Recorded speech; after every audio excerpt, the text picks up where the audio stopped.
Okay, I'm going to start my speech in 3, 2, 1.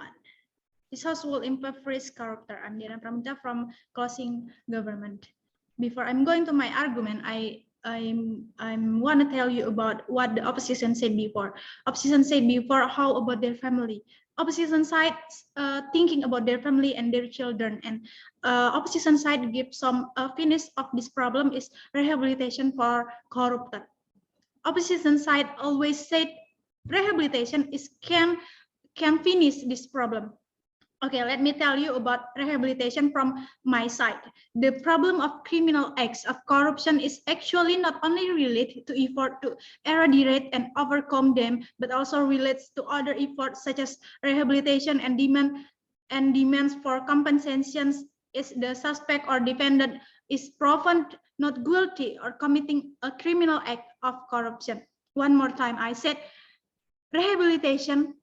Ladies and gentlemen, rehabilitation is just for compensation if the suspect or defendant is proven not guilty of committing a criminal act of corruption. That's first for me. And I think rehabilitation is not enough for the justification for the corruptor. And why I think like this? First, rehabilitation will never fix the corruptor. They will take some home, some free food, and etc. But how about national laws? Let me thinking about national laws. What the deterrent effect for the corruptor? Who will pay back the national laws? First of all, and next about opposition side said about the family. How about the family or children future and etc. The corruptor must thinking about this before they doing the crime. At the point in which a corruptor has decided to commit this exact crime, they are going to bring to their family, going to sacrifice their family. And I have about this, I have some opinion. Corruptor is most scared of being poor than confinement in prison. One more time, I said, their judges, corruptor is more scared of being poor than confinement in prison. So I have article in Indonesian, article 2 of the corruption eradication law or UU Tipikor in Indonesian, paragraph 1, any person who unlawfully commits an act of enriching himself on another person or a corporation that can harm state finance or the state economy shall be punished with the imprisonment for life or imprisonment or for a minimum 4 years and maximum 20 years and minimum fine of 200 million rupiah and maximum 1 billion rupiah. It's the line for finish this problem that can bringing good impact for this nation. One more time, I said this has to be more payback. The corruptor must be paying back all money. This has to be embarrassment day, and reparation is still needed for this. And next, about criminal acts. Criminal acts of corruptor must be sharpened and hardened. So as to be able to make people avoid this action and even provide a deterrent effect to the person. And for this, I have some asset. I have data. What the asset that will be payback for the corruptor in Indonesia.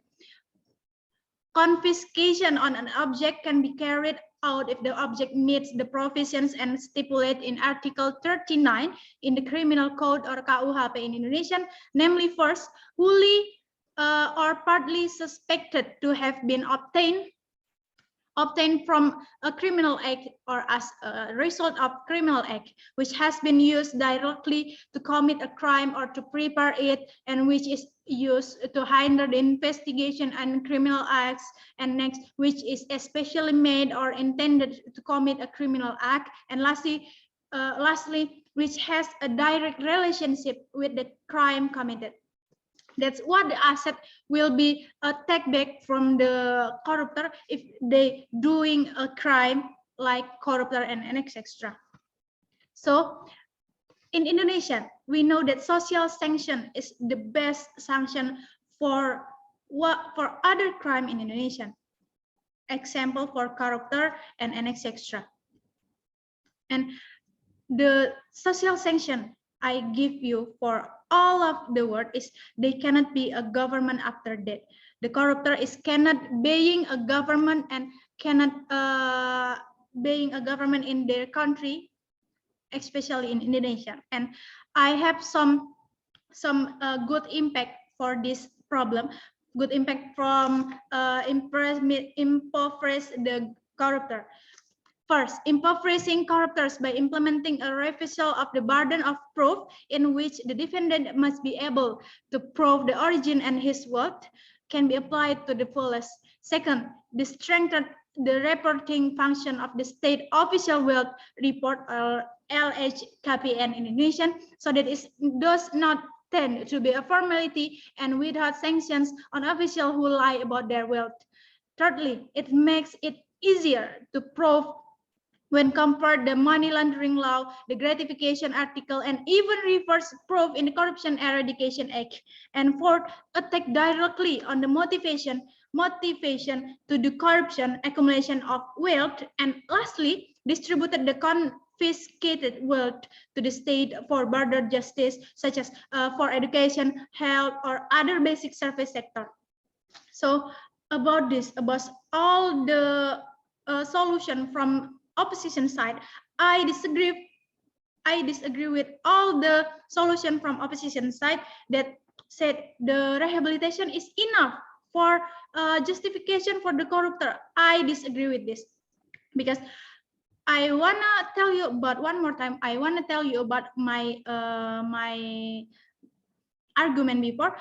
The rehabilitation is just for compensation if the suspect or the defendant is proven not guilty of committing a criminal act for corruption. From this, we know that reparation is still needed for payback all the national laws before that doing for the corruptor before. That's all for me, and thank you.